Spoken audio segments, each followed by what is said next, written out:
The clock is ticking. The round of 8 begins.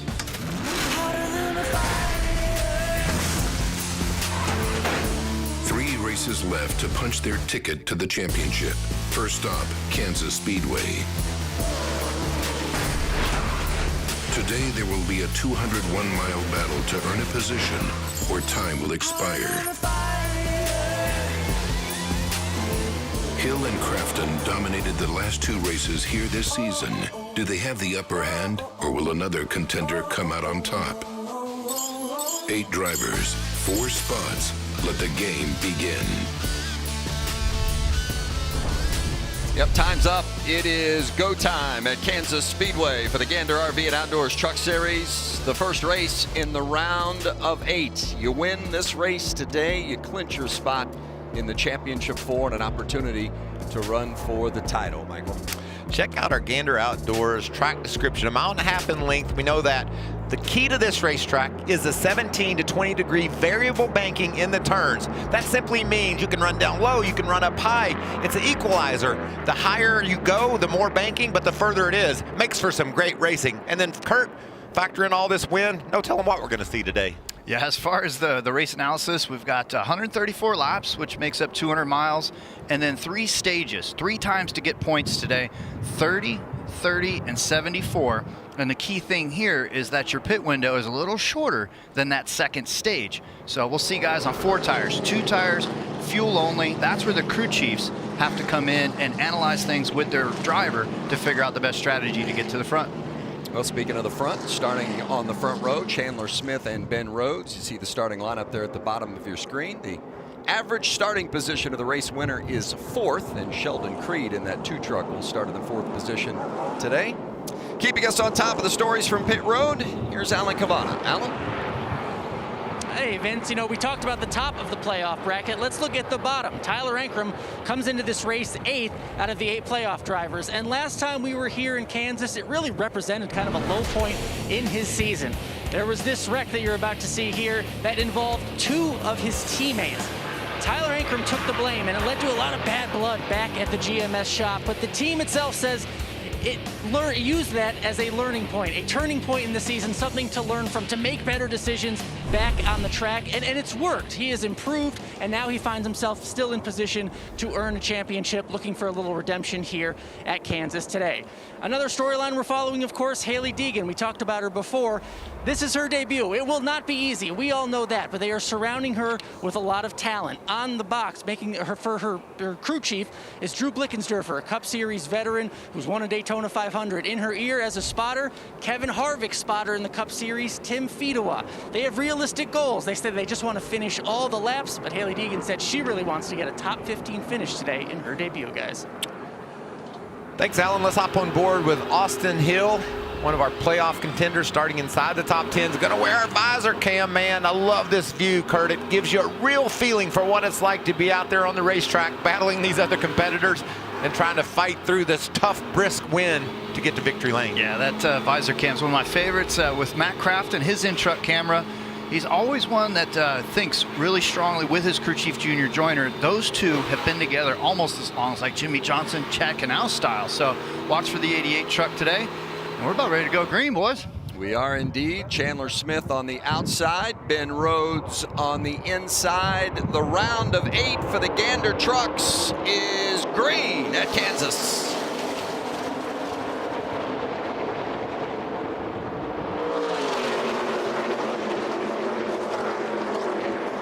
Sheldon Creed gave a push to Smith in that 51 truck and then jumped to the outside to make it 3 wide, coming off 2. 4 wide, 3 wide, trucks everywhere. And let's see how they do the first time into 3 and 4. Chandler Smith's like, yeah, man. Come on, Sheldon, give me that push. I want that push. Oh, don't bail out on me. And that's exactly what Creed did. Now he's battling Ben Rhodes for the lead of this race. Sheldon Creed trying to go to the front, and they were nose to nose as they crossed the line. Ben Rhodes right there. Creed and Rhodes both championship contenders. And that 51 truck on the inside there now drops into that 4th spot. Chandler Smith, who started up front, 3 straight top 5s. He had top 5 finishes in all 3 races in the first round of the playoffs. You look at the 16 and the 88. 16 is Austin Hill, and that neon yellow is the 88 of Matt Crafton. We raced here twice in July on back-to-back days. Hill won on Friday, Crafton won on Saturday. You can see, we talked about the wind. On the front straightaway, they're driving into it. That means those big drafts that Brett Moffitt talked about. And now when you come off turn 2, Kurt, explain to the viewers what happens as you head down this back straightaway into turn 3. With 30 miles an hour on the racetrack as far as wind, you get that extra speed into 3, and you got to lift way more than what you will in turn 1. So Crafton saw that 99 have trouble off turn 2, and he was able to carve underneath them in 3 and 4. Now this is the headwind side. You want to tuck in, and you're going to see all these guys drafting like at a super speedway race. Look at that. They are definitely challenging the wind. Here's the 99 off turn 2, and that, hey buddy, it's a little dirty up there when you first start these races. You can't quite go everywhere you want to go, or what I just saw right there is he's on the loose side, hanging on and falling back a little bit. Zane Smith in the 21. There you see that 16 of Austin Hill, like you said, won here in July. Zane Smith's a guy you better keep your eye on. I've been really impressed with Zane. He's a fast learner, not a lot of experience, but he's been able to figure out how to get to victory lane. This is his kind of track, too. I think Zane will be tough tonight. You know, Zane Smith, interesting situation at Talladega in our most recent race. He had mechanical issues and was out of the race early. Just had to sweat it out all race long, wondering if he was going to be able to advance to the next round of the playoffs, and he managed to do that. And with the fact that he did advance, Mike, I think there's some folks betting on him to maybe win the championship. Yeah, think about the week he had to sit on the sidelines and see that if he was going to make the next round of playoffs. He did that. And then this week it was announced that he's going to be back at GMS Racing in 2021 to run for a title again. So a swing of emotions in Talladega, and then a great week leading here to Kansas for him to be for sure of what he's doing in 2021. Good look at that 17 truck of Hailie Deegan making her first Gander Trucks start. I can't think of a driver that there's been as much anticipation and hype, and much of it well-deserved in recent years, than that young lady, Hailie Deegan. I tell you, she's been very impressive, Vince, and just seeing her get this opportunity, taking her time early in the race. She's worked her way to the 26th position, but she's done a nice job here early. I remember a couple years ago out in Vegas, she was running the dirt race, and I stayed up until about 2 in the morning, it felt like, just to see how she would do, and she won that darn race. She's a very talented young racer, and I'm glad she's got this opportunity. Yeah, you mentioned up to 26th. She started 34th, so she's picked off almost 10 positions already as she tries to make her way toward the front.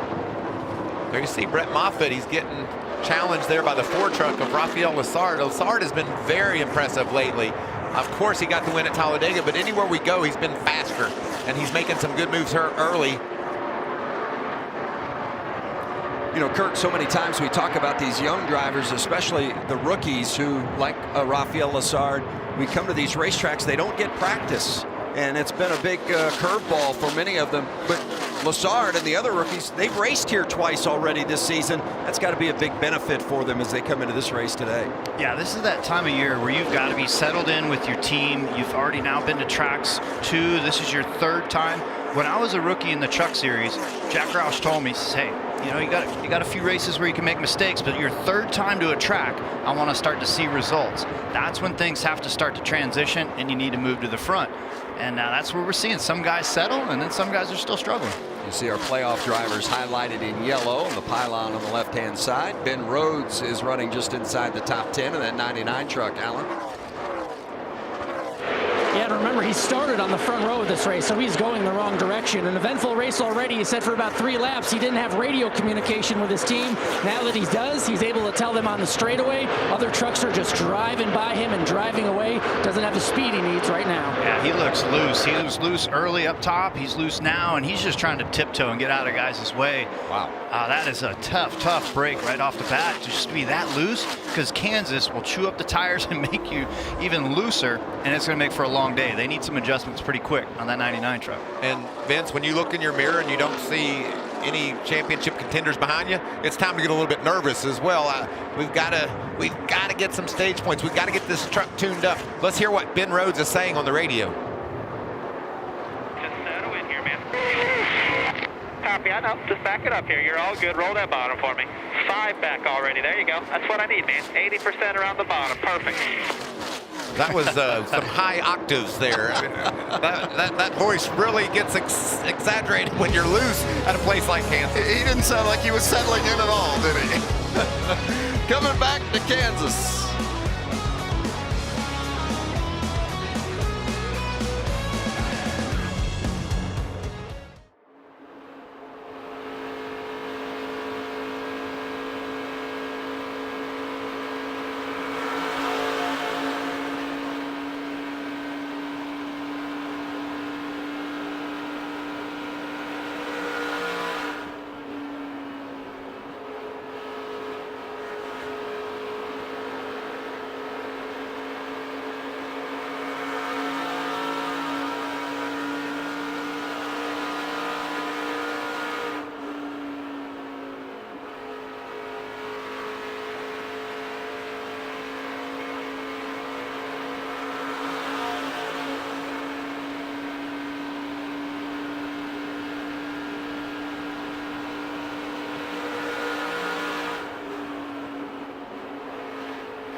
Back at Kansas, about halfway through stage 1 for the Gander RV and Outdoors Truck Series. That's your leader, Sheldon Creed. He's led them all so far. Came into this race sharing the championship lead with the driver of this truck, the 16 Austin Hill. Why don't you take us around here on a lap, Kurt?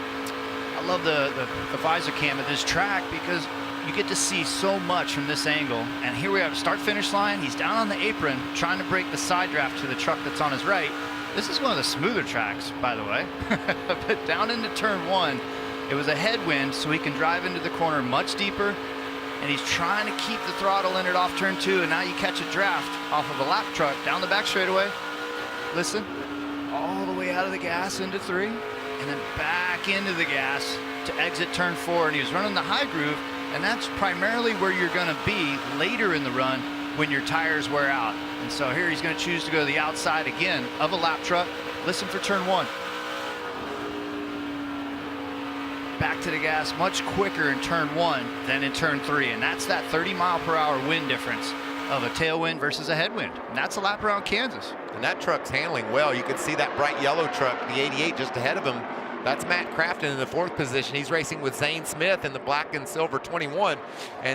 And Hill is running these guys down. The last time around this track, he was the fastest truck. We rode with the fastest guy around the Kansas Speedway on that last run here for Hill. And you can see he's right up on the back tailgate of the 88. And this is where you go to the outside lane because those guys went low. You want to get clean air on your nose of the truck in the corners. And then you want to be in a line down the straightaway for the best draft possible. And you don't see 88 anymore. He disposed of him down in turns 1 and 2. Now he goes to the bottom to work on Zane Smith. That just tells you how well 16 is handling Austin Hill's got a good handling truck, and he's taking advantage of it. He's going to side draft him all the way down the straightaway, and then he peels off to do the shorter route. And then now into turn one, let's see how he, if he's going to pinch him at all, or if he's just going to aim for the bottom. Aim for the bottom. And that is impressive, to pass two trucks, two top 5 trucks in one lap. You don't see that every day. You don't. Zane's trying for a little crossover, but hey, he was just looking for clean air and to dodge that lap truck. And now it's a matter of just settling in and trying to communicate. At this point in the race, this is where you're trying to communicate to your crew chief what your strengths and weaknesses are for all the trucks out there. You know, Mike, you talked about in the open the GMS teams, the ThorSport teams. They made up 7 of the 8 championship drivers. Austin Hill, the lone outlier in that 16 truck.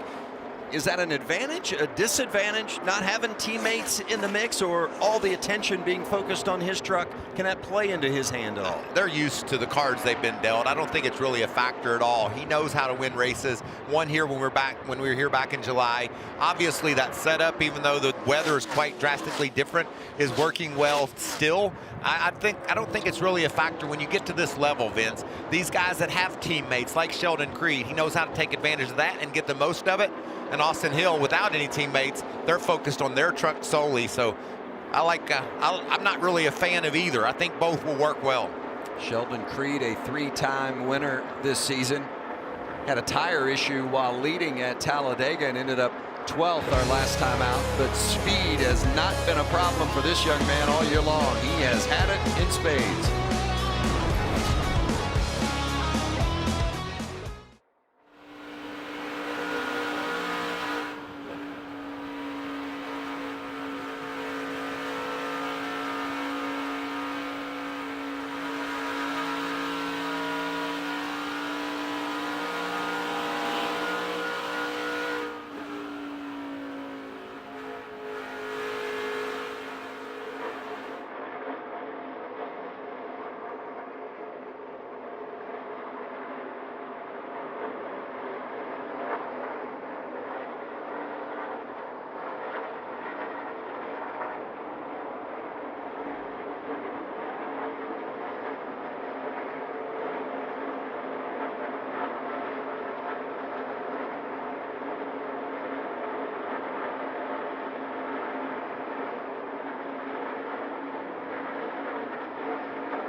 Creeping up on the end of stage 1 as Sheldon Creed continues to lead in that 2 truck, being chased by the 51 of Chandler Smith.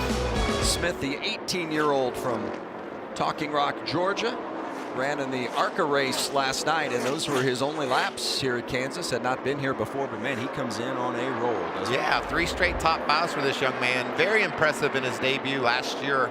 Always running up in the top 5. Had some trouble getting off out of the gates this year with some crashes and issues, but look, he's really starting to close in on our leader Sheldon Creed. And if you look just ahead of Creed, The next truck to go a lap down is Colin Garrett. And right now, Hailie Deegan is his biggest fan because she doesn't want him to go a lap down, hoping that she can get in the free pass position. And there is Hailie Deegan in that 17 truck as Creed goes around her. I tell you, Chandler Smith was keeping Creed honest here at the end of stage 1, but Creed, he had a dominant truck in Vegas and won a bunch of stages there. He's doing the same thing right now, Vince. Where did Chandler Smith go? He was right on his tailgate, and now he's falling way back. He didn't have a very good lap just then. Stage 1 winner, Sheldon Creed. 8th stage win of the season for Creed. 3rd time he's done it in the playoffs. Kansas off to a good start for Sheldon Creed.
Well, if you stopped by the casino before the race today and put a little something on Sheldon Creed, you're feeling pretty good about your money. Creed, the stage 1 winner here at Kansas, and you see the top 10 and the points that go along with their finishing position.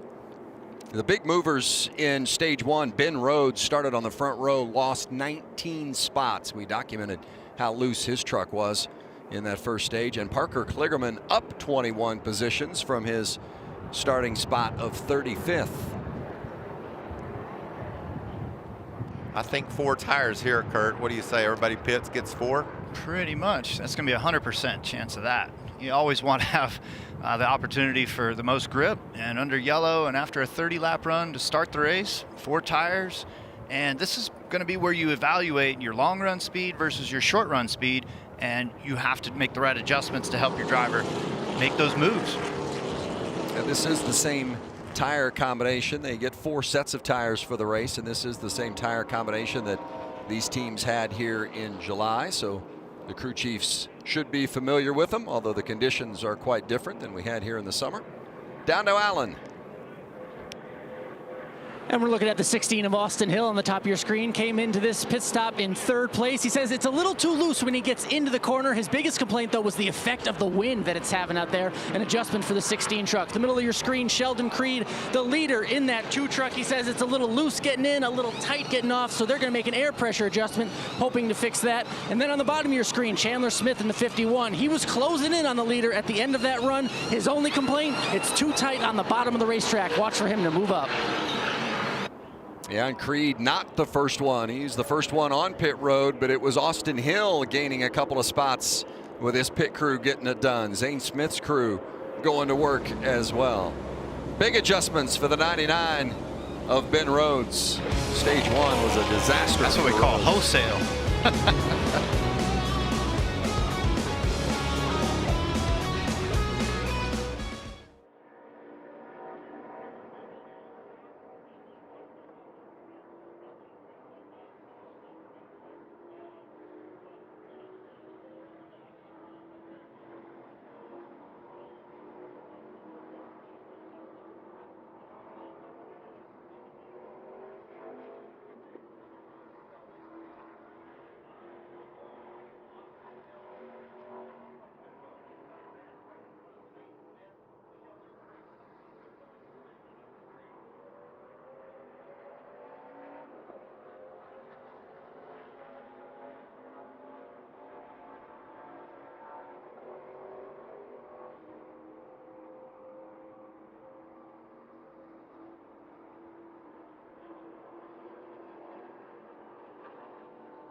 Getting ready to start stage 2 here in Kansas for the Gander Trucks.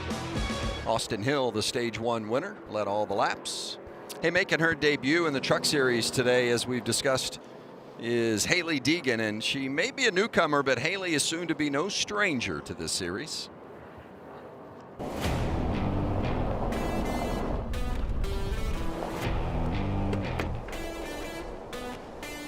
I spent so much time behind the wheel, just trying to gain experience and develop as much as I can. Now I feel like it's my time to move to trucks.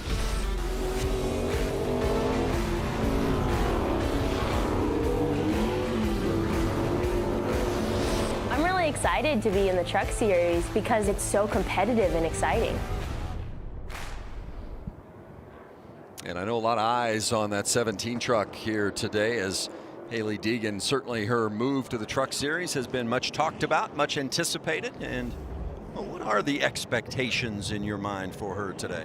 I just feel like needs to run all the laps, and she did a good job in that first stage. Remember, she's never been in one of these things, no practice, and she gets out there, she ran all the laps, was in a position to get the free pass. She's back on the lead lap, so it's just building some notes, building some knowledge about what these trucks are like. Yeah, when the green flag drops and you're in the Truck Series, you're now in a big level that you've never been on. You've never been to this stage before. And so for her to navigate through the first few laps and then to get settled in and feel the aerodynamics of a truck, but her pedigree, her past of racing on dirt and off-road and then getting that first K&N win on the dirt, those are good stats to have. And she's going to start these building blocks as she starts moving forward. The truck's getting ready to come to that choose zone where they will choose either the top front lane or the bottom lane. You see that orange symbol on the track. And at that point, you have to decide, do you want to restart on the top or do you want to restart on the bottom? Is there an advantage to that here? There's different statistics. Trucks are different than the Xfinity guys. Xfinity guys have a little bit different stats than the Cup Series guys.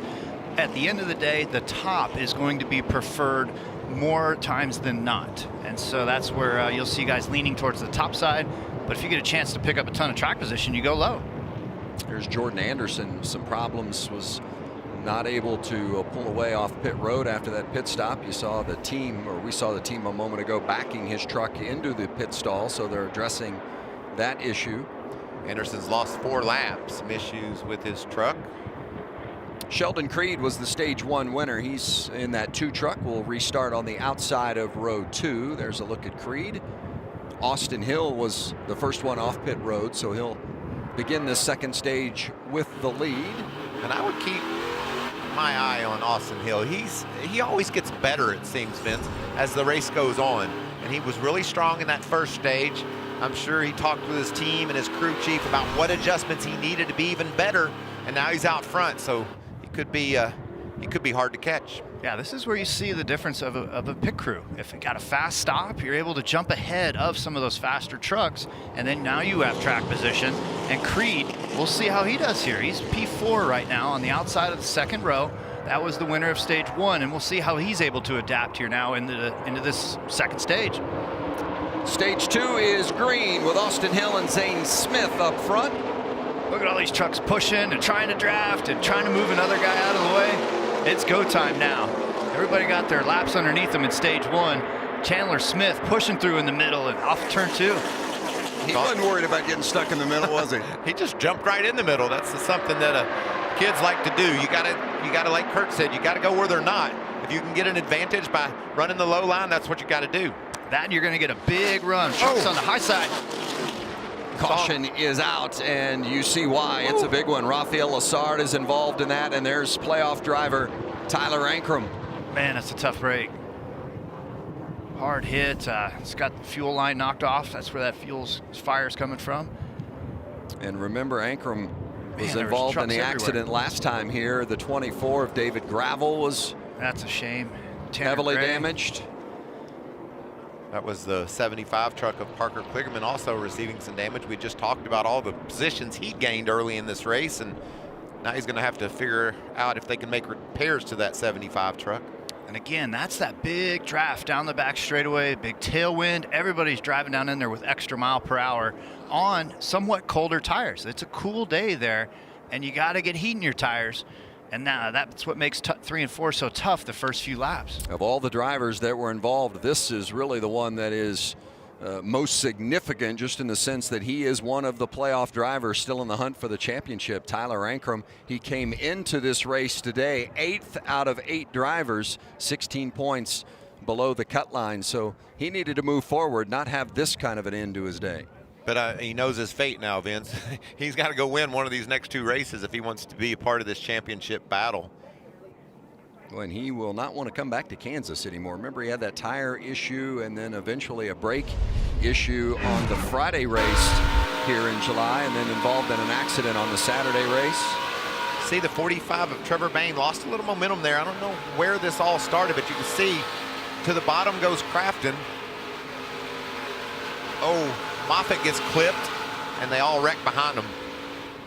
Anytime you lose momentum, Kurt, you can't really see what's going on ahead. It's going to cause issues. And that is that whole convection of trucks. That was Bayne and Crafton on the outside, and then Lassard on the inside. When you're the inside truck that close to somebody, it's going to snap around most likely on you. And that's where Lassard had trouble hanging on the low groove through 3 and 4. Here you got just too many trucks in one spot, and then back here, these guys are all checking up, trying to figure out which way to go. That's another wreck. Completely separate. And here's Hailie Deegan trying to navigate her way through. Whoa. Like beep, beep. Oh.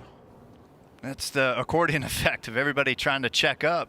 But yeah, I mean, that's a great lesson to learn. You've got to look ahead on how all these restarts, there's just trucks everywhere. Tons of contact for a bunch of different trucks, playoff contenders and guys and girls that were just innocent bystanders. Weird Al Yankovic was really good on the accordion. Where was he?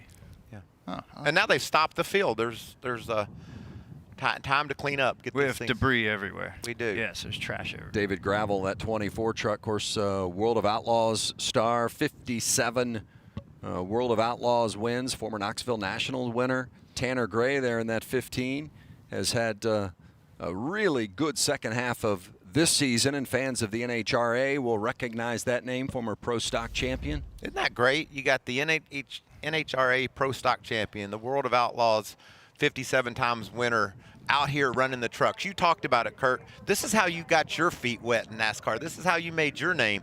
And these stars from different disciplines of racing have showed up here. Raphael Assard from Canada have showed up here to be a part of NASCAR, and we're seeing some really, really good young talent. Yeah, this is that platform. If you're a champion in your racing division from wherever, whether it's dirt, rally car, we saw Hailie from the IndyCar come over and have some fun. You want to go to the Truck Series to learn about NASCAR. It's the best platform to have the right amount of speed, the aerodynamics, the tire that the Cup Series guys run on, these Truck Series guys have. And it's the best place to get your feet wet and to learn and to try to commit. If you're going to jump into this NASCAR world, you do it through the Truck Series. It's a big parking lot right now as we are under red. You cannot work on your vehicle under the red flag conditions. So get the track cleaned up, and we'll go back to racing from Kansas in a moment.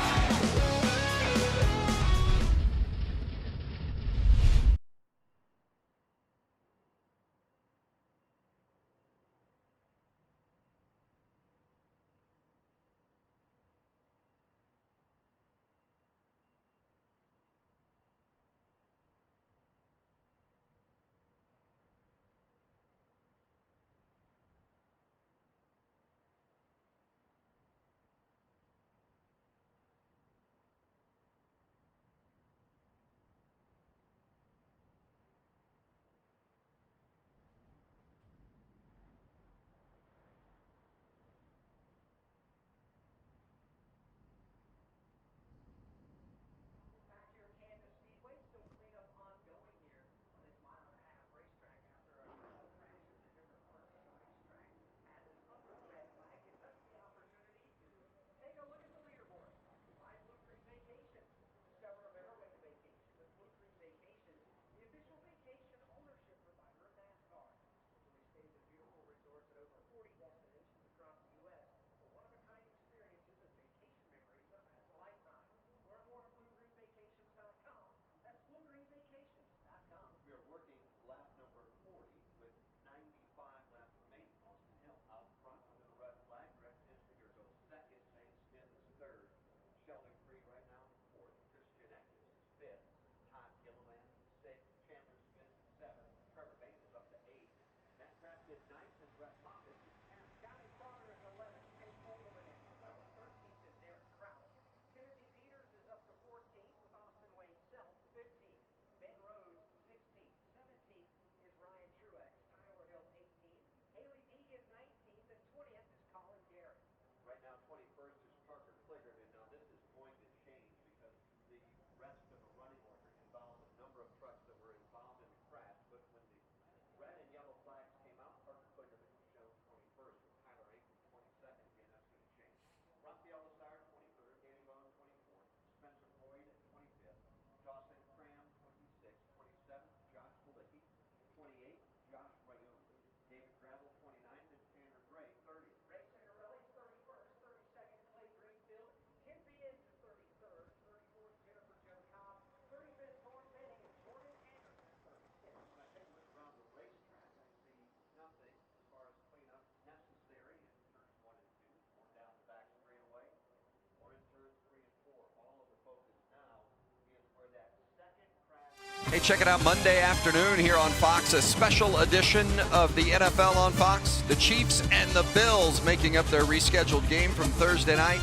It all starts Monday, 4:30 Eastern, 1:30 Pacific on Fox, the NFL Network, and also streaming on Amazon Prime. A couple of hot teams, well, both trying to bounce back from a loss last week, but a couple of pretty good football teams right there in Kansas City and Buffalo. We've seen some good truck teams take on some pretty significant damage here in this Stage 2 accident, including Tyler Ankrum, one of the playoff drivers. David Gravel, you see his truck on the hook there, and this is how it happened.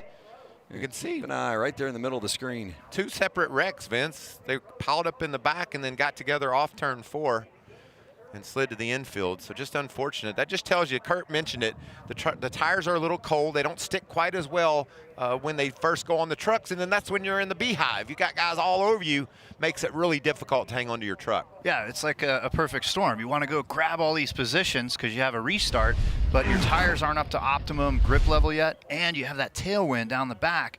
It makes it difficult to choose what to do. And unfortunately, it caught a bunch of guys on the wrong side of it. And then looked like that David Gravel and Tanner Gray were definitely a separate wreck. They weren't checking up, trying to get away from this guy. And what happened with Lassard on his inside. So it just shows you how tough it is with wind and cooler temperatures. That's the Tyler Ankrum truck, and he's the only one of the playoff drivers that was involved in that incident. So his championship hopes not finished by any stretch, but Mike, you made the point a little while ago that's certainly going to be damaging points-wise, but all he's got to do is win one of these next couple of races, and that cures everything, doesn't it? Just win, baby. Ask Kurt. That's what he did in round 1 of the playoffs and was able to breeze his way into the next round. And now, Kurt, what do you get for that? They make you start under the cut line. They expect you to go win again, and that's what we hope you do here in Kansas tomorrow, or certainly Texas or Martinsville. It's all part of the process. But again, just how tough it is at this track, how racy this track can be, but yet how treacherous this track can be on what grip level you have in your tires. And everybody's just trying to gain all the spots they can after a restart. But Ankrum has struggled here. He's got a couple different wrecks off of turn 4 this year. He's glad to be moving on out of here in Kansas. And there's the secondary wreck. Gravel sideways, and he takes Tanner Gray with him into the wall in that black and white 15 truck. Sometimes checking up to try to avoid the first wreck way up ahead ends up causing a second issue. Yeah, there's trucks everywhere there. It's hard to keep up with. And that's what NASCAR had to do here, is throw a red flag, get all of the fluid from Ankrum's truck cleaned up, and then as far as just all the other damage. But let's send it on down to Alan. He's got some information for us on gravel. Yeah, thankfully out here with David Gravels. Tells me he's doing okay after exiting Infield Care Center. You just watched the replay. Tell us about it from your eyes. Yeah, finally was racing with some good guys up there, and they checked up a lot in 3, and just inexperience and got sideways going into 3. A lot of dirty air there, and I was kind of stuck in the middle, tried to save it. Overcorrected it and collected Tanner. I feel bad for those guys. I feel bad for my GMS guys. They gave me a really good truck, and I wanted to finish this race, and you don't want to wreck on lap 38. So a little frustrated with myself, but just inexperience, and it's no excuse. I got to do better. It's all about learning in these races for you, at least at first. What did you take away from today? It was fun getting towards the wall. This track has a lot of lanes, and I was really looking forward to a full day here. But I liked really running the top of 3 and 4, and I just got to thank ChevyGoods.com, HendrickCars.com, Jeff Gordon making this happen, Mike Beam, Chevrolet. So without them guys, I wouldn't be here, and hopefully I could do this again. David Gravel, plenty of racing left this weekend for him. Yeah, just his second start in the trucks. Of course, these trucks quite different than the wing sprint car that he normally races with the World of Outlaws. There's the 4 truck of Rafael Lassard. He was at the beginning of that incident that caused and created damage. Not necessarily his fault, but certainly he was at the forefront of it. Last race winner at Talladega.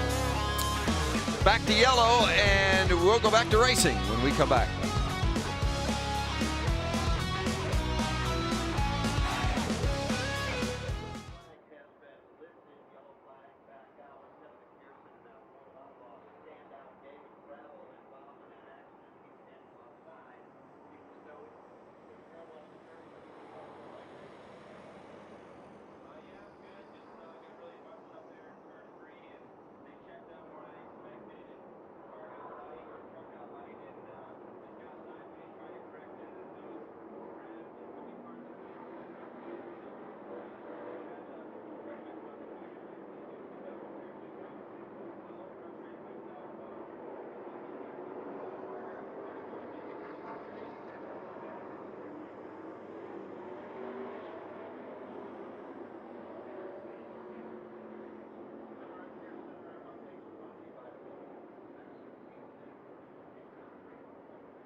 Make it through this.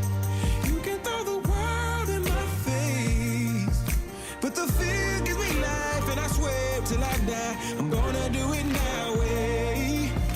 Let me fly through the air. If I crash, I don't care. I'm gonna do it my way. 'Cause the fear gives me life, and I swear till I die, I'm gonna do it my way.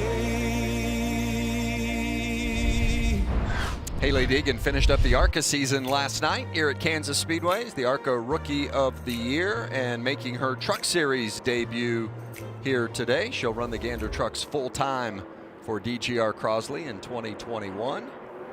And there is a lot of anticipation about the future of this young lady. She's going to go trucking in 2021 on a full-time basis, driving for that organization.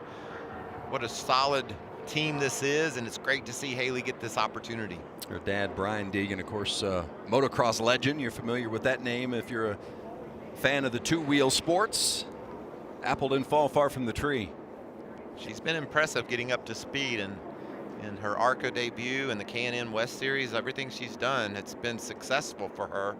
Now she's going to get an opportunity with an organization that can win races. Yeah, she's been on the gas. No matter what she jumps into, she goes hard, and you don't see many wrecks, though. You know, she's able to find the end of the race, whether it's the checkered flag with a win or just good, consistent knowledge. That's what she's packing away right now in her memory bank as a driver. And we talked about the key is that she would run all the laps today, learn as much as possible in her debut. She started 34th. She's up to 17th. Bad news for Tyler Ankrum, one of our championship hopefuls, Alan.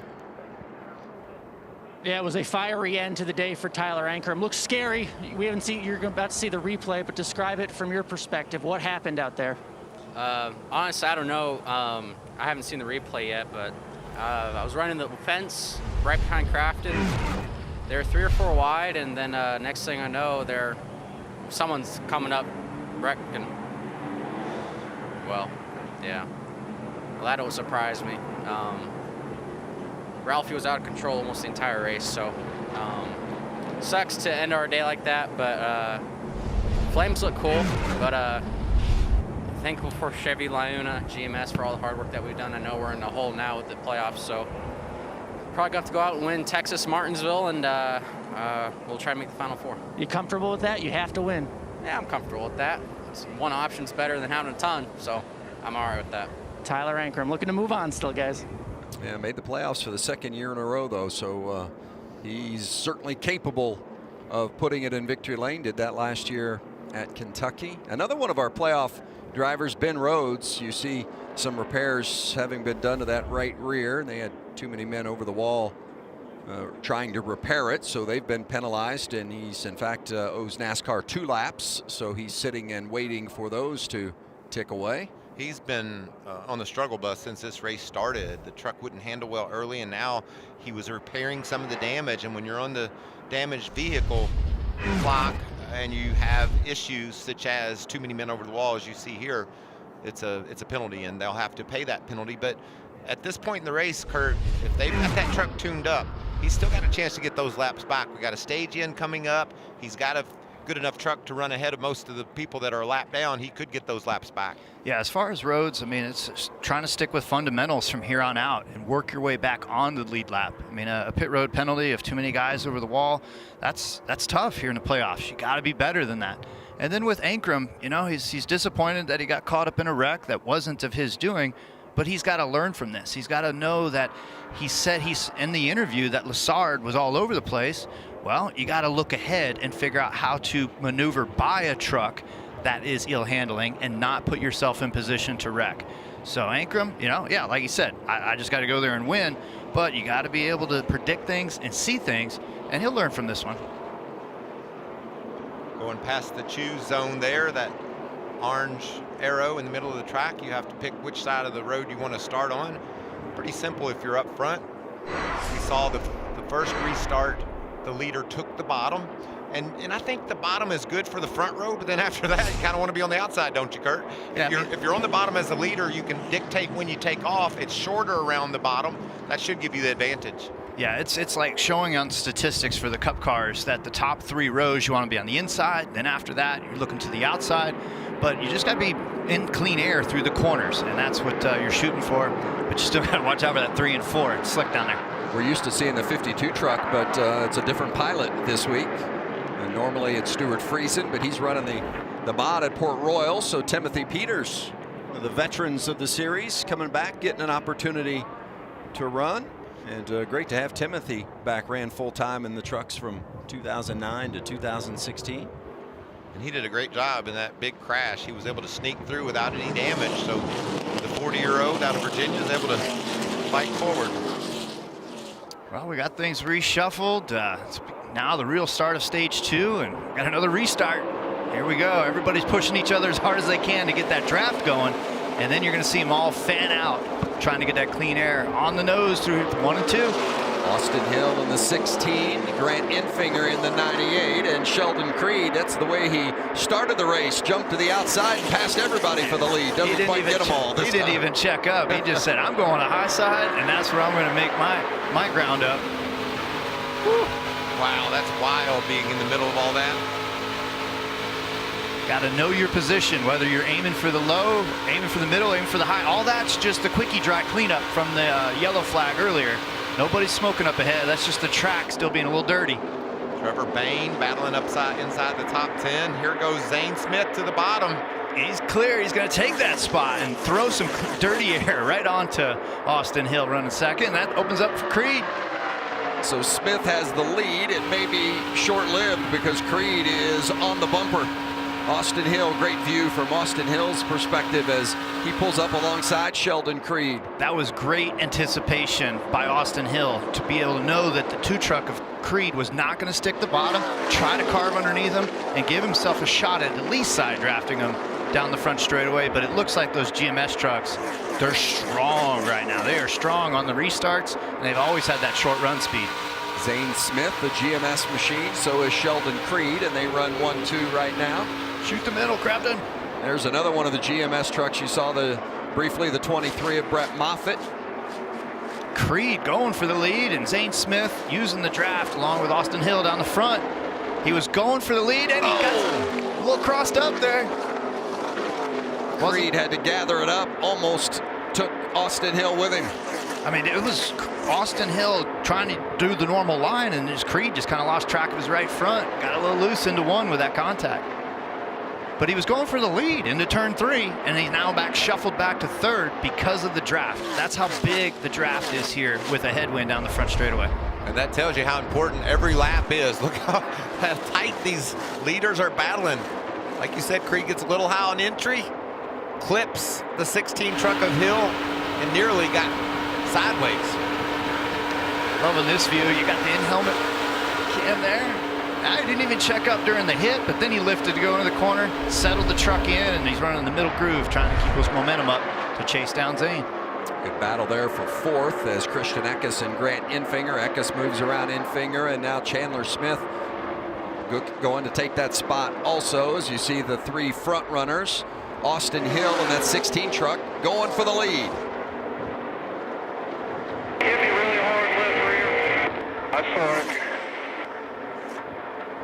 All good right now. There's no smoke.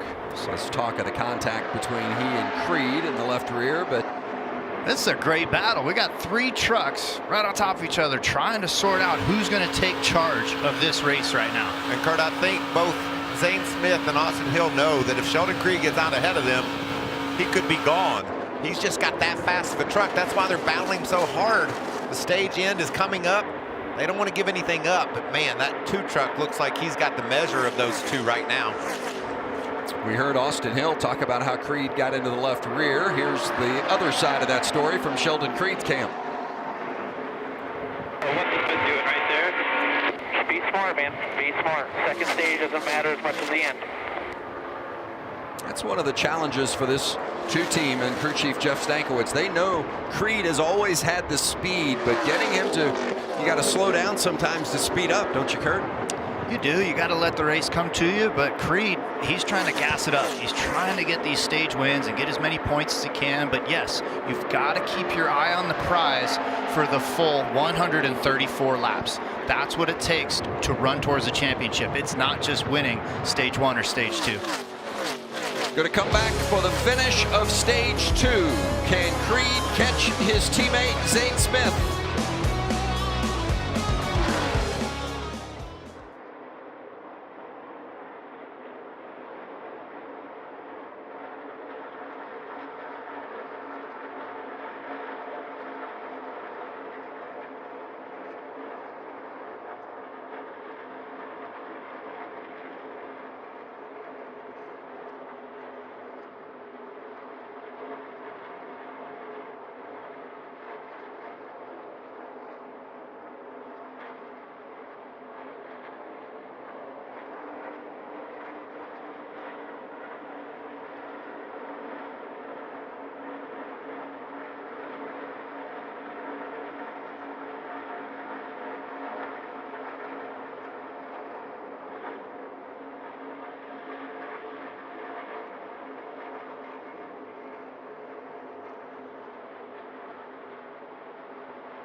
Sheldon Creed has taken the lead and is on his way to winning his second stage of the afternoon. He had a dominating performance in stage 1, led all the laps, but ended up third out of a pit stop, but made quick work of those in front of him. And there's the pass on the right-hand side of the screen of his teammate Zane Smith for the lead. Yeah, there's a little bit of cat and mouse for a couple laps on Zane Smith, running low, running middle, but ultimately Creed's got a better truck right now on the high side and was able to clear for the lead. That 18th truck of Chandler Smith inside of Zane on the outside, and he's the second best truck. He's trying to grab that second position. He gets up there and gets a minor adjustment. You can see that's Christian Eckes making the move to the bottom. Yeah, Eckes and Chandler Smith running third and fourth for Kyle Busch Motorsports. We've seen, as you see, Sheldon Creed take the green and white checkers for the stage 2 win. Every point matters. You could tell too, couldn't you? They were after it. Now they got some issues. And, some contact from that 18 and the 16. Yeah, there's a couple guys that aren't too happy with each other right there. They were trying to dodge a lap truck, and now Austin Hill looks like he's got more damage than he expected. I think we were trying to put a pick on a guy. Hill, one of the championship contenders. Contact with Eckes at the end of stage 2.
Sheldon Creed has won both stages here in the Gander Trucks at Kansas.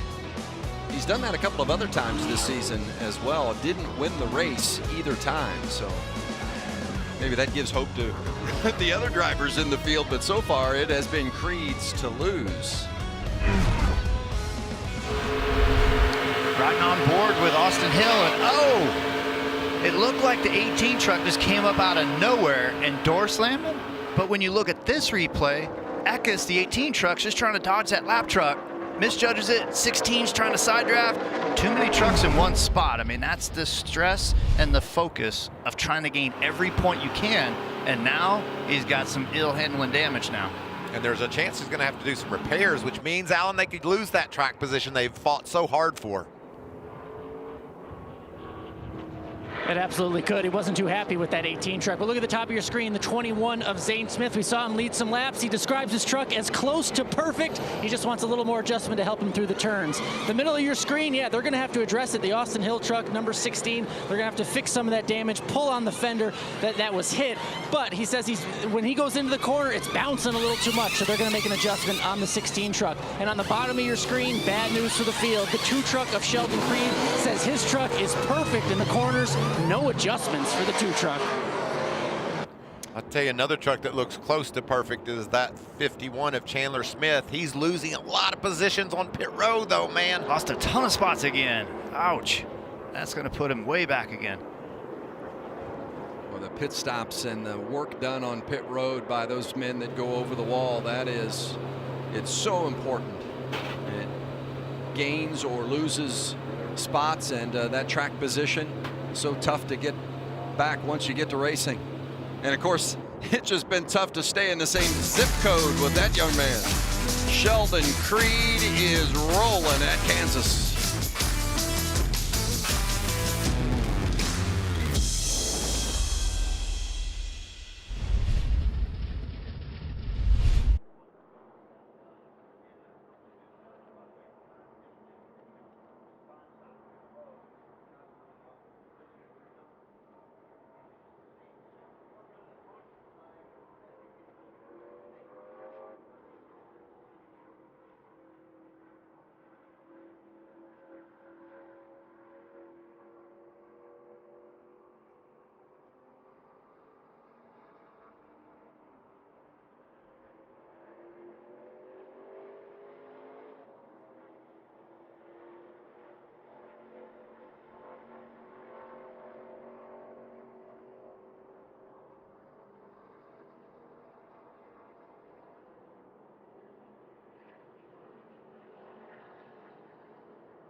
Back here live at Kansas, more trouble for the 16 truck of Austin Hill. We saw the incident he had with the 18 truck of Christian Eckes just before. They had to come back down pit road right now. Under those pace laps, Austin Hill radioed in and said he wasn't even at speed and this truck was smoking. There is a rub in there somewhere. They have to figure out what that is, pull some sheet metal and fix the issue before you can get back out there on the track, guys.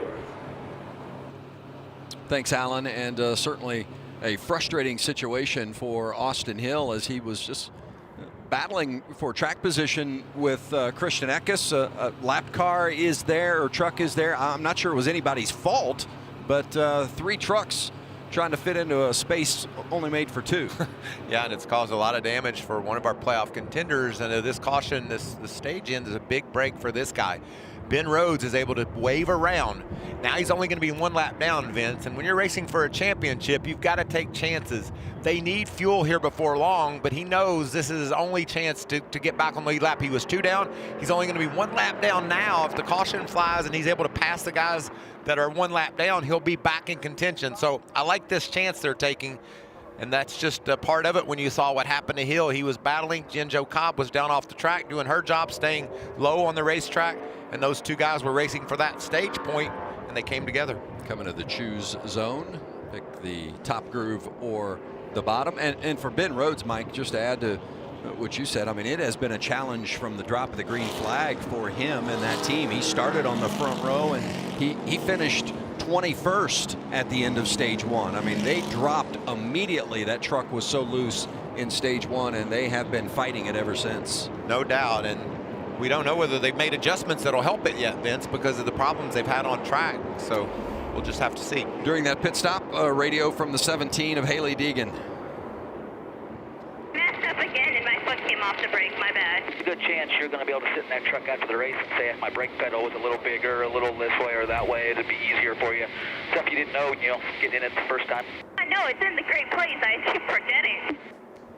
Well, I mean, you got limited practice in her defense, and it's still, though, a matter of knowing where you need to be with all of your tools inside the race car and where you need to be for a pit stop and how you get in and out of the pit box. But all said and done, right now, Deegan's running P14. She's 14th, got a fresh set of tires. Let's go, girl. Get them warmed up, get settled back in, shake it off. I like what they've surrounded Hailie with, though. Drew Blickensderfer on the box, Tim Fedewa up on the spotter stand. She's got experienced veterans helping guide her through these learning curves. That'll pay dividends as she races forward. Yeah, Kurt, you said limited practice, no practice. I mean, this is her first time in the truck period because they did not get practice prior to this race. She did run the ARCA race here last night, but her truck debut, and she is top 15 right now as we get going again. Final stage of the race, and it's Sheldon Creed out front. Big push by Brett Moffitt. Brett was running in the 10th position, came to pit road. We talked about how important the crew guys are. Picked him up 4 or 5 spots, and now he's battling for that 2nd position. Christian Eckes in 3rd, taking a peek now on that 23 of Moffitt. Up top goes Zane Smith, Matt Crafton right there as well in the neon yellow 88. Big draft down the front straightaway. We got 3 wide. Crafton chooses to go with Zane Smith. Watch these guys. They're just like, see ya. Our playoff drivers highlighted in the pylon on the left-hand side of the screen. Remember, Tyler Ankrum already out of the race after that accident. Ben Rhodes has had issues as well. He's a lap down. And you see the point standings as they run. And it is tight at the cut line. Oh, Ryan Truex in that blue truck gets loose entering the corner. Slides up the hill, was running in the 6th position, lost all his momentum. Let's see him gather it back up, though. Let's see what he's got here in 1 and 2. I mean, he's been running strong, gaining spots all race long. And now he's shooting for that clean air, running the middle. Nope, kind of just washing up on him a little bit. He was going hard on that restart, that's for sure. Good to see Truex in that 40. Look forward to seeing him a couple of more times, at least the rest of this season, and hopefully full-time next year in that Nice Motorsports camp. What about Timothy Peters shaking the rust off and getting up inside the top 10 in Stuart Friesen's number 52 truck? Friesen's off running a big dirt race this weekend, gave Timothy Peters this opportunity, and Timothy's been solid. You knew he would be. He's a veteran, he's a winner, and he's just putting that truck in a good spot right now, getting better every lap. Yeah. Friesen at Port Royal tonight. I'm sure keeping close tabs on how this one's going. 53 grand to win tonight, so he's, I'm sure, focused on the task at hand, but wants nothing more than to see his team pull out a good, strong finish here today, and Timothy Peters is delivering. Very nicely done by Timothy Peters. Hadn't been in the truck in several years, and he has gotten back in, and it's like he hadn't missed a beat. Running around the bottom, making that pass. Just behind them, you saw the bright orange 19 truck of Derek Kraus. Derek's inside the top 10, but they're all chasing Sheldon Creed. Wow, what a performance. You can see Xfinity fastest lap. Creed has that as well. He's won everything there, Vince. He won stage 1, won stage 2, leads by about 0.7 of a second. Here's Matt Crafton on board now in third with Zane Smith, the second place runner up in front. And then a little further ahead, you see Creed. And it's that stage in the race where you're like doing all you can to crank out those lap times and try to gain spots, stay towards the front. And right now, Zane Smith's truck, I love the arc that he's able to make. So we're riding along with Matt Crafton in the 88 truck, heading down the front straightaway into turn 1, into this headwind. Watch Zane Smith in that position on the high side, and then carves it all the way. Well, he didn't go all the way to the bottom, but he's trying to create the longest straightaway possible with those large arcs on the entry. Crafton's so good here at Kansas. 3-time winner, won here back in July. In fact, was 4th in the race on Friday night in July, and then came back the next day and won. Of course, the 3-time series champ. And there's Brett Moffitt, one of the other champions in the field, right there behind him in that 23 truck, still trying to claw his way to the front. He's getting closer. Hasn't been the season Brett was hoping for. Obviously not been to victory lane. You mentioned those 4 second place finishes earlier, Vince, and a nice run off turn 2 to the inside of Matt Crafton. Don't count this kid out, though. He's still got a couple of great tracks ahead below the cut line, but he will be a contender all the way to the checkered flag falls at the end of the year. Well, you know what impresses me about Moffitt, Michael, is the fact he hasn't had the kind of year that you would expect. He has been disappointed with the year that he's had, and yet he's still right there in contention, not just to win this race, but also in contention to win the championship. Well, that's what champions do. They figure out a way to overcome, to excel, and to fight through adversity. His truck hasn't handled like he wanted it to a lot of the races. He struggled with finding the setup underneath the 23 truck, but today, early in the race, he didn't look fast at all, but now he's got it together. So that means the crew chief, the team did a nice job on the adjustments there. You know, we talked earlier leading into the broadcast today about how tight the playoff standings are, and it's spread out a little bit with the issues that Rhodes and Ankrum have had at the bottom of the grid. But as you look up toward the top, of Creed, Zane Smith, and Austin Hill, Grant Enfinger, Moffitt, who we were just talking about, Matt Crafton. Is there a favorite out of that group? Well, I'm quickly becoming a huge Sheldon Creed fan, and as soon as I say that, Zane Smith starts making some ground on that big lead. But wow, just over the last few months, it just seems like we've seen so much of these two. We would have to pick one of those two as the favorites, I believe, Vince.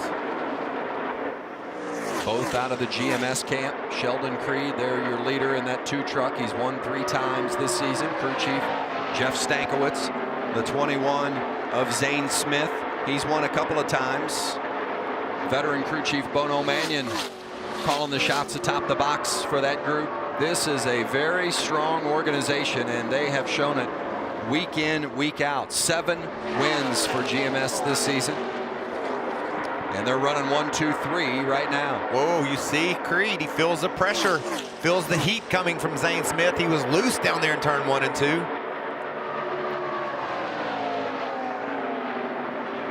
Yeah, these boys are working it right now. This is when you're going for the win. You're trying to get everything that you can. These GMS trucks have shown time and time again the strength on the 1.5 miles that are a little bit more worn out. The little bit older asphalt tracks, these GMS trucks have the advantage over the ThorSport trucks.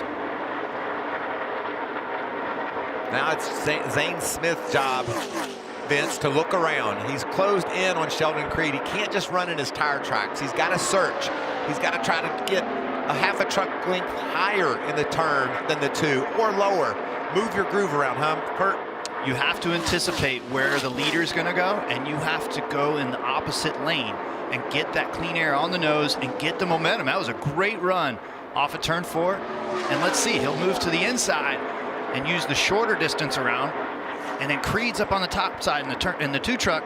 Off of turn 2, he'll have more momentum. He'll be clear. But now let's see what happens here on the opposite end of the racetrack with the tailwind. Into turn 3, Creed blocks the high side. Zane's stuck in it, and he's trying to carve a little bit lower out of it. But Creed's working hard, right? Yeah, that truck is gone.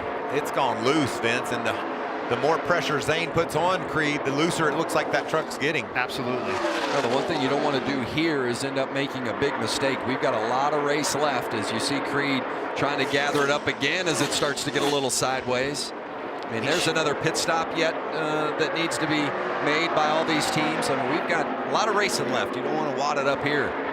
Well, that's a great point, Vince, and that's something that Creed early in the season might have been guilty of, but he's just been smart, gotten that experience. He's one of those guys that we knew we just needed to slow him down a little bit. A lot of times you want to put your spur in the side and say, go boy, let's go faster. Well, in this case, we needed to back it down a bit, and he's done just that. Well, one thing that's popping up is almost a carbon copy now of Vegas, where Creed won stage 1 and stage 2 and then lost a little bit of the handle. This is where he's got to get smart and work with his crew chief to find that right adjustment on the next set of tires, because he's showing again, when the track gets rubbered in, they don't have that dominant truck anymore. Yeah, Brett Moffitt going to get him for that 2nd spot. Our top 5 drivers are all playoff drivers. The first driver that is a non-championship contender is the 6th place running Johnny Sauter, as you see Creed. Oh man, had to really save it that time. We need you in his radio, Kurt. You were saying we gotta make our way to the pit stop so we can get this adjustment. Speaking of radio, how about Johnny Sauter in that 13?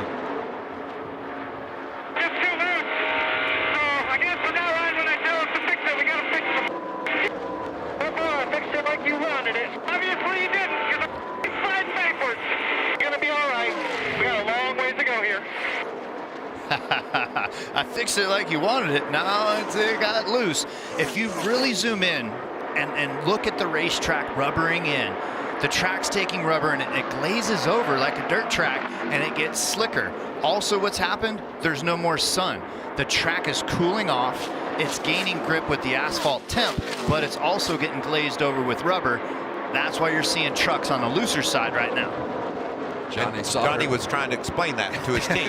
Everything Kurt said, he was trying to, if you would, just abbreviate it a bit and make sure they understood the anxiety level he was faced with. And there is a psychologist, crew chief, Joe Shear Jr. He just took it all in and said, we'll get it better, buddy. Yeah.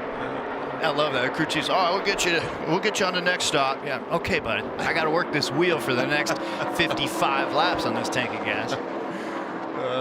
Joe Shear, I love all the titles you had with him there, my friend as well. But Johnny wants him to fix it up. Sheldon could use a little help too.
Can't wait to check this one out tomorrow right here on Fox. Big time showdown. Aaron Rodgers leading the undefeated Packers against Tom Brady and the Buccaneers. All kicks off tomorrow right here on Fox and the Fox Sports app. Who you liking that one, Kurt? Packers or Buccaneers? You know, Tom Brady, got to be able to count downs to stay in the game, but the Packers are going to be pretty. NFC North is pretty strong. Speaking of strong, how about this 21 truck of Zane Smith? He took the lead from his teammate Sheldon Creed, who's got a handful of a truck right now, and it's Smith and Moffitt up top, and Smith has now stretched it out to almost a 2.5 lead. And one thing Cavanna said when Cavanna was calling from pit road is like, Zane Smith said, yeah, my truck's about perfect. You don't hear that very often in motorsports. Another truck that I think's about perfect is this 51 of Chandler Smith. He's been able to rally from that bad pit stop, and now he's racing up inside the top 5, trying to grab 4th away from Creed with the good stop here on his last one. We've seen the speed out of this young man since he showed up, and look how hard he's able to get down into turn 3 and make that pass. This 51 truck could be a factor before we're done. Kyle Busch Motorsports trucks all 3 of them brought a little different setup package here to Kansas for this weekend's race compared to what they had here in July. They weren't happy, although Christian Eckes finished 2nd in the 2nd July race, but they wanted to go a different direction, and I think they've hit on something. It's been an impressive run for Chandler Smith all day long. Christian Eckes up inside the top 10 as well. Matt Crafton's going to battle inside of Creed. He's just limping to the pit stop. I suppose they might be one of the first trucks on pit road, Kurt, because they can split this run 50 to 55 laps, as you mentioned in the race analysis, but they can split it, run less laps on these tires, put some new ones on with some adjustments, and have better tires to make more ground, because he's going to spin out if he doesn't watch it. Yeah, anytime that you're losing lap time and you're in that lead group running in the playoffs, you're looking to pit on the short end of that pit window and come in and get tires and get your adjustment as quick as you can. But then if your truck's running good, like the Eckes truck and Chandler Smith, you're going to want to stay out and run long and stay out there in position to get the yellow if it does come out. One of those drivers looking for some help was the 99 of Ben Rhodes. He did come already for that pit stop you guys were talking about, but it's been a tough day for the driver from Louisville, Kentucky. Started on the front row and dropped immediately. The handling on that truck was not good from the get-go, and he has been challenged all day long. Yeah, he needed a caution bad there, Vince, to get one of his laps back. They took a chance, stayed out, got a lap back, but the truck just isn't handling. You can see all that damage on the right rear fender. That's the key to aerodynamics for a truck. Those trucks really lean on that right rear corner for downforce and side force in the turns, and he has nothing back there. Yeah, Rhodes 3 laps off the pace as you ride along with Matt Crafton in the 88. Eyes field when they come. They'll start coming soon. I want to come early. It's our only shot. That leader's checked out, so he'll be a good one to call on. So I think we got to do it. Going to come down, he said? No, sir, not yet. Soon. I'm thinking just after 100. Well, we're creeping toward that direction, and I expect to see when one guy comes, it's going to bring everybody to pit road, and I can't believe the first guy to pit road won't be Sheldon Creed in that 2 truck. Again, it's you never know. If yellow's going to come out, it changes the whole complexion of the race. But I agree with you, Michael. It's about optimizing the race from here on out. And if you're off pace, you got to get to pit road. And that's what Crafton is implying to his crew chief. He goes, man, I just can't quite get the lap time I need right now. I need a little help. And you do it with a different pit strategy. Well, there is that 2 truck of Creed whose handle has definitely gone away. Slip sliding around and he's pointing at lap trucks. He's got his arms full. He's led 61 laps today, 1 stage 1, 1 stage 2. And we mentioned that earlier, that a couple of other times this season he's won the first 2 stages but has not won the race. Might be looking at a 3rd time here today. Looks like he's going to pit. Yes, he's headed to pit road. He's going to be the first one. You called it, Michael. Let's send it on down to Alan. You got it here, buddy. Help us out. Yeah, Kurt, they're just coming down as early as possible. Short pit in this stage because of all the handling problems they are having. You saw him going the wrong direction. Remember that last pit stop, they made no adjustments. Perhaps that was a mistake. They're going to make 2 big track bar adjustments on this truck and hopefully get that speed back for the 2 of Sheldon Creed. You see the wrench going in the rear, going to make chassis adjustment. I would imagine probably air pressure as well. Kurt, how confident are you when you have a truck that goes away like his did, that the team can make the right adjustments? You just got to believe in the right adjustments and the changes and try to give it your best here as a driver. Right now, his duty is to go crank out these last 30 laps the best way that he can. Every point counts here in the playoffs, and that's what you have to do as a playoff contender. You got to shake off and stay focused, and you got to do these problem-solving tactics in the heat of the battle. There's the 45 of Trevor Bayne getting another start with Nice Motorsports. Was second in our most recent race at Talladega. His best finish in a truck, runner-up. Hoping to run this full-time next year. I'm hoping he does too. He's been impressive, hasn't he, Vince? He's had a good solid run here. There you see one of our championship contenders, Matt Crafton's heading towards Allen. Yeah, certainly a top 5 run at times today for the 88 of Matt Crafton, but just like Sheldon Creed getting way too loose on that run, they're going to make a big adjustment to help him out on that handling front. 4 tires for the 88 truck. And they've got their wedge wrench in the left rear, looking to make adjustments there. You see the guy, a couple rotations, send him. Yeah, and there's Ryan Truex looking for 4 tires, making the way enough fuel to get to the checkered flag as fast as you can. You're not going to wait on gas here because you got enough to get there.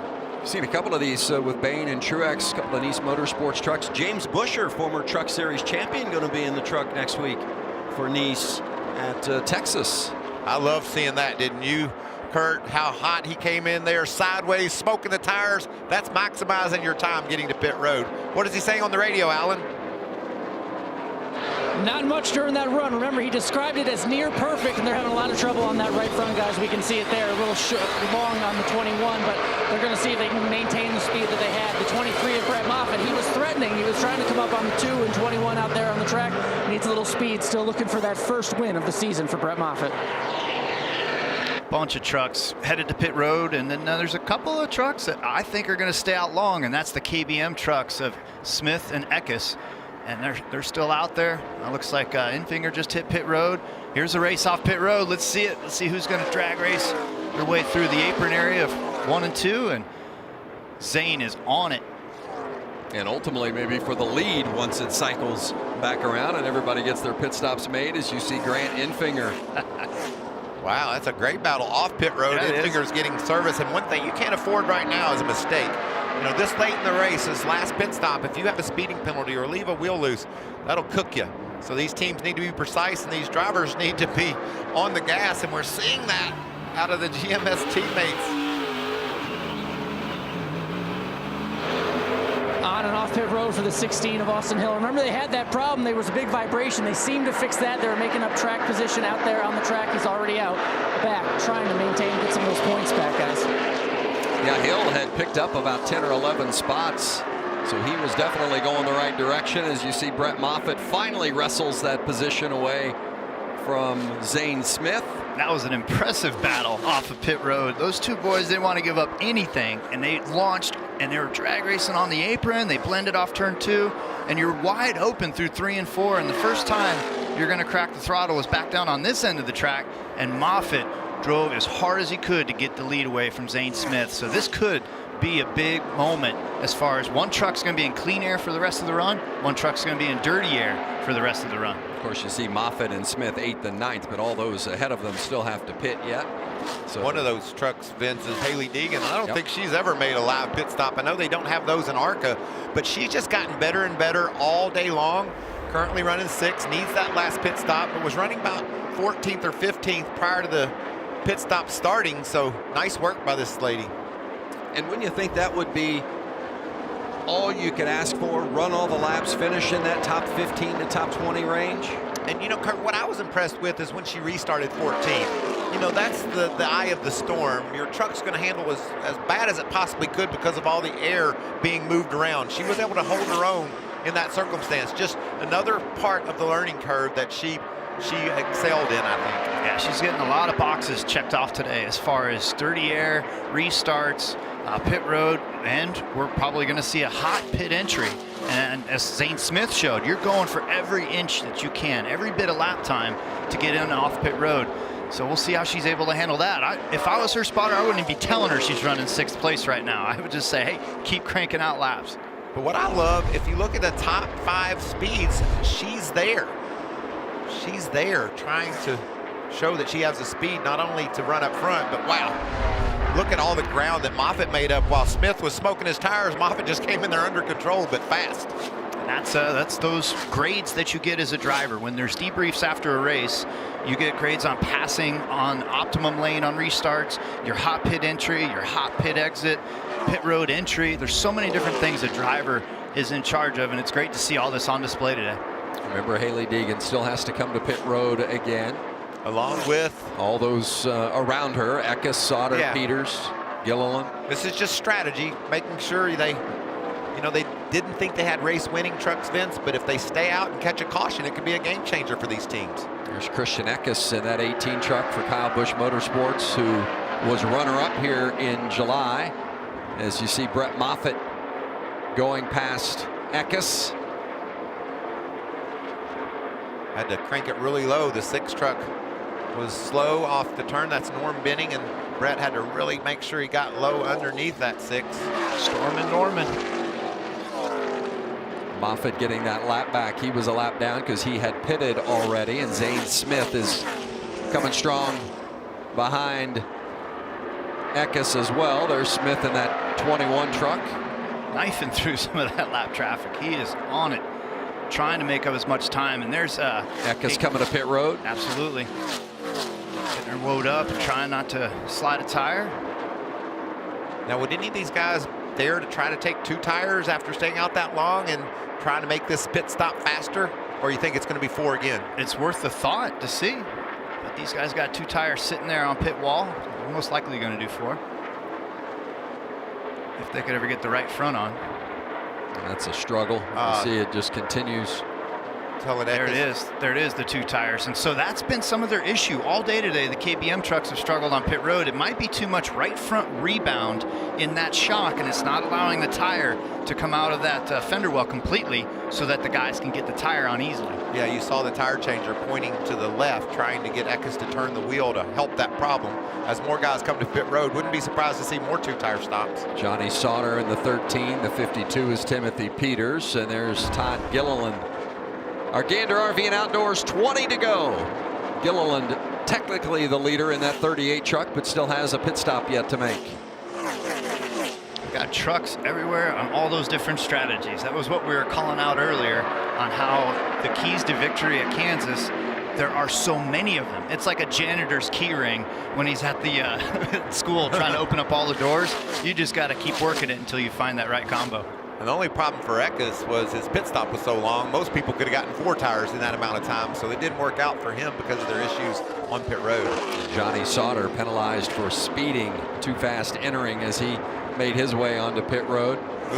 So Gilliland and Deegan, the only 2 that have not pitted in this rotation. They're definitely looking at trying to go that 2 tire route as long as they've stayed out there. Trying to utilize the long run speed. Another lap. We talked about the pit road window being 50 to 55 laps. That would put them having to pit right around 120, 125. So that would be a splash of gas, I would predict now, from Deegan and from Todd Gilliland. But they have to be careful when you do that, Vince. When you come to pit road, we see sliding tires. If you're planning on just getting gas, you can't slide those tires because you'll flat spot them and have a flat. Thought I saw Hailie Deegan maybe waving her hand in the window as maybe an indicator that she's coming this time, and she is indeed. Good eye, Vince. Remember, this is something she's never done before. A live, fast pit road approach. Gilliland has also come to pit road, so those 2 that had stayed out the longest making those final stops. And that'll recycle Moffitt and Smith to the top of the board. What about Moffitt, man? That's awesome. He didn't have a truck early in the race that we thought could win this race, and they've adjusted and they've come to the party. Absolutely, put himself in position to get to the lead off of that drag race off pit road. Deegan's in for her pit stop. And admittedly, she said this was a part of the challenge for her with these live pit stops. They don't make those in ARCA. She ran the ARCA race last night, the ARCA Rookie of the Year. And she did a nice job there. No mistakes on her part, her half, as long as she doesn't speed on exit. Looks like a pretty clean run down pit road. Yeah, so it was a conservative approach, entry and exit of pit box. She needs to be gassing it up a lot harder here. I don't know if something happened. Something's weird. And there's your leader as it's recycled around, Brett Moffitt, and he's got a little more than a 1 second advantage over his teammate Zane Smith. Moffitt, a 4-time runner-up this season, is today the day he finally gets to victory lane. 15 to go.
Next weekend, Big Ten football returns to Fox's Big Noon Saturday. Justin Fields and the 6th-ranked Ohio State Buckeyes take on Nebraska.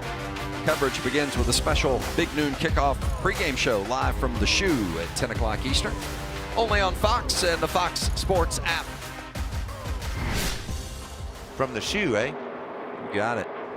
Got a good one going here at Kansas. New leader from when we left at commercial. Zane Smith has taken the spot from his teammate Brett Moffitt. Here's how it happened.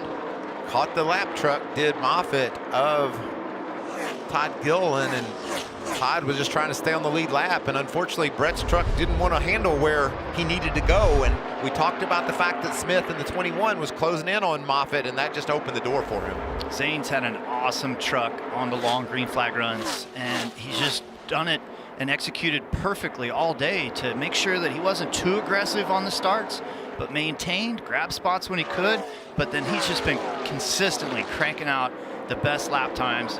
And right now, he is in position to click his heels here in Kansas and send himself right to the championship round in Phoenix. That is a great run today. One of the 6 drivers that finished top 10 in both races here in July. In fact, Smith on that Saturday doubleheader, he won stage 1 and stage 2 on that particular day and ended up finishing 9th, but he was as strong as anybody on that particular day, and he has backed it up with another one of those performances here this afternoon as we are at 7 laps remaining, and he has a 0.3 of a second lead. Moffitt, though, he isn't going away. He is putting it up on the high side, right up on edge. Look at this, right up against the wall. There's an extra little bit of grip and arrow. He is digging. He's giving everything he can. He's pouring it all on right now. This is a race win. This is a guarantee into the next round of the playoffs, and Moffitt isn't going quietly. He's giving it all he's got, but Zane has a better truck right now. Derek Kraus in that 19, another lead lap truck. He lays over, though. He goes to the bottom, and that's going to be an advantage for Smith. See, Smith's able to drive away from Moffitt there a bit. Zane Smith, most recent race at Talladega, he DNF'd, thought he was out of the playoffs. And here we are 1 race later. He's 6 laps away from being the first driver in all 3 of the NASCAR series to lock himself into a championship shot at Phoenix. And that's the roller coaster of the new format of the NASCAR playoffs. Truck Series, Xfinity, Cup. You can be on the outside looking in, and then the next week you come back just like this. Not have a dominant truck, but you put it together at the end of the 134 laps. Come away with a victory. You've already got a championship berth here. That's what's on the line. That's why Moffitt is pushing as hard as he can on that outside groove. He's doing great running up there. Can he catch him, though? He went to the bottom in turns 1 and 2 and looked like made some ground, but then lost it on the back. Moffitt's, you said it, Kurt, he's just throwing Hail Marys every corner, giving it all he's got, running just inches off the wall, trying to close down on Zane Smith. Yeah, Moffitt's been the fastest truck each of the last 2 laps. Smith has been the second quick. There's not much difference, but they are right there, and Moffitt is not giving up. He's not going away quietly. Goes to the bottom and challenges his teammate for the lead. A little side draft down the front straightaway. This is what it's all about. This is the playoff intensity. These boys aren't laying over. Let's see what we get here in 1 and 2. Moffitt to the inside. Zane Smith high. He kind of like let it go right there, but watch this run where Zane Smith's going to try to draft down the back straightaway. Maybe a little bit. Oh, no! Zane Smith has to gather it Hang on, up. everybody. He's wheeling it for all he's got. He's gonna save it. No, he's around. And the caution is out. Wow. I told you the intensity of the playoffs is that intense. That's why I'm here with you guys in the booth. I love watching this. Wow. Moffitt made a terrific move. I think maybe saw some of his experience pay off there on the younger Zane Smith, and Moffitt side drafted, got that lead, and oh man, Smith couldn't keep a hold of it. Now he just clipped the orange box because he was undecided if he was going to pit right here or not. He's got to pit early to get those tires changed, so he was going to start in the back, but there's only 10 trucks on the lead lap. This is just a great aggressive move by Smith, but then they come together. Man, it's hard with the intensity and all the adrenaline going, but you gotta stay off of the other truck. You can't get that close no matter if Moffitt's gonna throw a block or a move.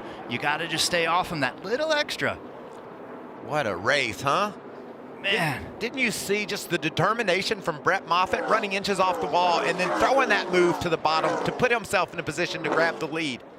I think Moffitt moved up maybe maybe a half a lane, even closer to the wall, Mike, in those 2 laps consecutively where he really closed the gap and was able to eventually make that dive to the bottom to get the lead from Zane Smith. Really a great drive there from Brett Moffitt. That's just championship grit right there. You know what's at stake. You know how important those spots are, those wins are. Brett was out of the playoffs. He was below the cut line before grabbing the lead. And now if he can just run 2 perfect laps, hold off the field. Here's where Moffitt dove to the bottom and comes up, gets a little side draft there, and as they're going down the front straightaway, I think Zane lifted early here. He was looking, he's like, all right, I yielded the position. I'm going to get the truck slowed down, and I'm going to carve and try to get to the bottom side of the 23 and use the tailwind down the back. He just didn't expect that much of a block or a move from Moffitt, right, Mike? Well, that, and he's also trying to be so precise, Kurt, and put that right front fender right on Moffitt's left rear, so the arrow would slow him down. So it was a calculated risk. He needed, like you said, obviously, to pull over a little bit more, but wow, what a great battle. Let's hear from Zane. Sorry, you came down when I went up and it just hit me, and yeah. That's what we said, isn't it, Kurt? Yeah, I think so. But hey, all good right now. You know, in the truck series, right now, there's only 10 trucks on the lead lap. And so I don't know if these are sticker tires. I don't know if they ran out of their allotment and he had to put some scuffs on, but he's got fresh tires on, or fresher, and we'll see where this plays out. Let's go to Alan on pit road. Help me, Alan. Yeah, those are definitely some older tires from before, but there's a lot of talk on the radio for Brett Moffitt. You know, what should they do? There's no more sticker tires available, but the team believes that maybe from 5th on back, they're going to come down and put on the scuff tires that they had from the first stage. They're going to stay out, though, the 23 team. They want to be on offense. Looks like they're going to stay out and not pit. I would have stayed out if I was told to come in. you don't have any new tires. You got the track position. I'm staying out, and that's what that team decided to do. I bolted on scuffs one time at a track, and I said, never, ever glue those things up again to be put back on the truck. No way. Here's Austin Hill. Hill has had a kind of an up and down day. They've been so good at times, and then he had a little bit of contact with Christian Eckes, and it set him back a bit, but he's still inside the top 10 leading into this pit stop. I think he had a set of lefts. Yeah, we saw him get 2 earlier. So he got those lefts, so that could be an advantage for him. I still like being up front, but if I'm back there 6th, 7th, 8th, heck yeah, I'll do anything you want. Give me a chance, and that's getting those 2 lefts. We'll see how that plays out. He's going to restart inside the top 10, like you pointed out, Kurt. Well, how about this restart, Mike and Kurt, with Moffitt as the leader, but he's going to have some challengers there with Infinger, Creed, Eckes. Of course, Matt Crafton, a former winner here.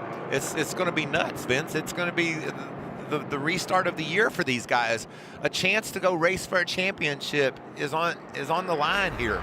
Grant Infinger can taste it. Sheldon Creed as well.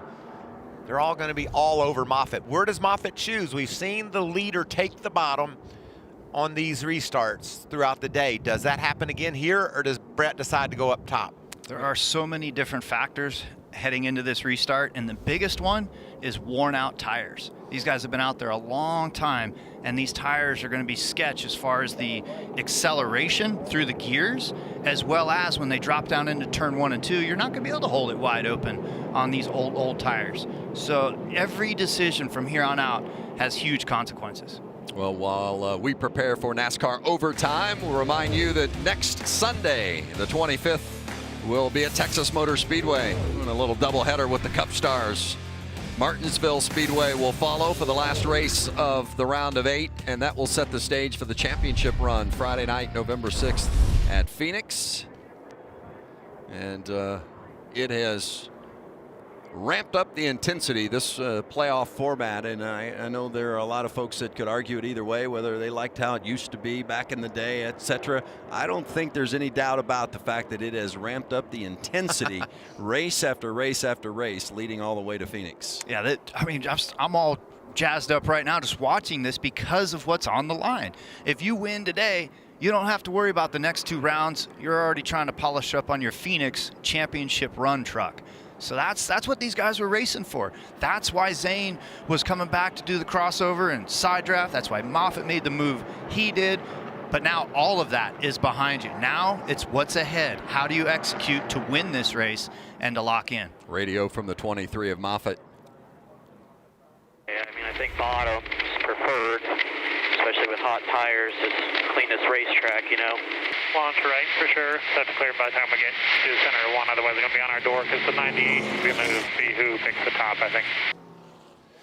That's Brandon Benicia's spotter. Those guys have been really on point all day long. The discussion is there, do you take the bottom or do you take the top? And I think you take the bottom for a couple reasons. We've seen it work going low, as you see Moffitt do just that. And then behind him, Sheldon Creed, that's his teammate. Surely he won't take them 3 wide going into turn 1, right? He'll push his teammate, you would think. I wouldn't bet on it. Are you kidding me?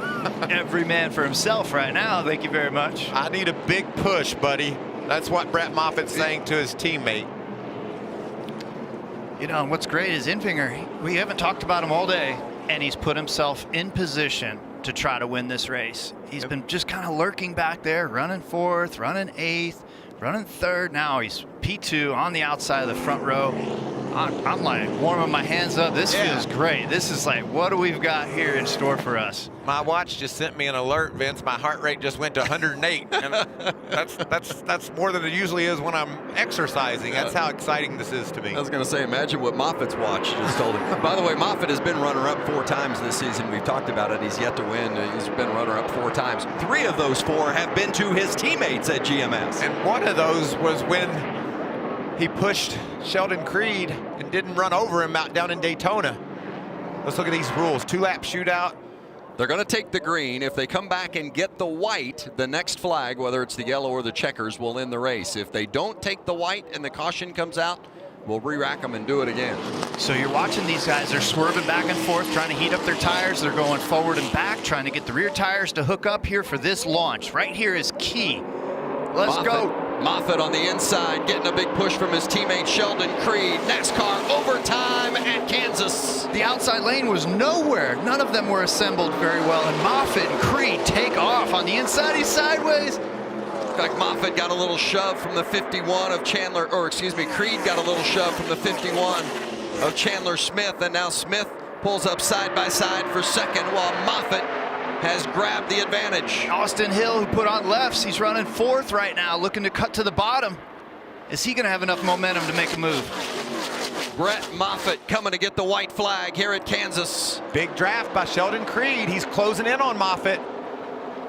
Moffitt is doing everything right. He's going to carve back down to the bottom, and he's going to move on up to try to block the air. Creed trying to cut underneath him. He's not going to get there. Here comes Austin Hill. He's cleared those trucks. He's 3rd. But it's a 2-horse race right now as Brett Moffitt tries to hold off his teammate Sheldon Creed. Moffitt 4 times a runner-up, but he's going to open up the round of 8 with a win at Kansas. Yeah, he did it. Great job. Way to go, Moffitt. That was awesome. That was some intense racing right there. All year long, he hasn't won a race, and now he's the first guy to be championship eligible. That is a great story. Locked in to race for a championship at Phoenix. Those teammates raced each other hard. They did. They were hard and clean. That was what was great about that. And Austin Hill comes back from that damage to put on lefts on an overtime finish, and he's P3. Great job. Buddy, that's it. On to Phoenix. Yeah, nice job, guys. Woo! Chad Norris, the crew chief on that 23, and as happy as Brett is to get that win, Chad's probably pretty happy to get that monkey off the back as well. I got to tell you, and Kurt did an awesome job of explaining how intense that was and how important it is. And now Brett, after not winning all season long, they've got 1 race to be the champions. You know what's so great about that last run is the 23 of Moffitt, the 21 of Zane Smith, and that race off of pit road when they were side by side. And when Moffitt cleared them, you're like, oh, that's going to be the clean air that it takes to win this. Then Zane came back and executed like a surgeon to run, not the high groove, but just below that high groove, made the pass for the lead, and then Moffitt, like he just put it all out, like elbows out, and went after every inch of the racetrack to get the lead back. And he's a very deserving winner right now. Great execution. It has been more than a year since he last won. Go back to Canadian Tire Motorsports Park back in August of 2019. 24 starts in between. 14 drivers had won since Moffitt had last gone to victory lane, but he did it today. And boy, the stakes couldn't have been much higher. He will run for the championship early November at Phoenix. Brett Moffitt, the winner. Alan Cavana is there. Yeah, he had to wait longer than he wanted to for this victory and battle with 2 teammates at the end. You have a 1-4 shot at a title in Phoenix. How does that sound? It's pretty incredible. Such a way to turn this season around for our 23 team. All our partners that have been our local partners for so long. It's been a long time since I've gotten to victory lane in Iowa, so pretty incredible. They're back on the back stretch. Now I got a reason to go drink beer with them after the Xfinity race. So thanks everyone at GMS, Gallagher family. Got to apologize to the 21 for trying to block him, but we're racing hard for a championship spot, and that's what you got to do. Yeah, tell us about that. Nothing about this was easy. You have to always race your teammates, and it came down to a race with the 21. You can see it here. Yeah. What happened on the backstretch? A bad block by me. It's my fault. I mean, he got around me there in lap traffic when we caught 38, and then I just put it on the line to try to run him back down, and we got there, and yeah, I just tried to throw a block, and we're racing for everything right now. So I apologize to them and Zane, and I know that's not going to fix it, but hopefully they can win next week. The season changes just like that. Brett Moffitt wins in Kansas, guys. Well, the day's just beginning for Moffitt. He's running double duty, going to run the Xfinity Series race later on this evening. And I want to come to his defense and say that wasn't a bad block. It was just the way you race. I mean, I think that Zane was trying just to side draft a little bit. They got together. It's just racing for a win. A little bit was respect towards a teammate as well. Brett Moffitt, winner at Kansas.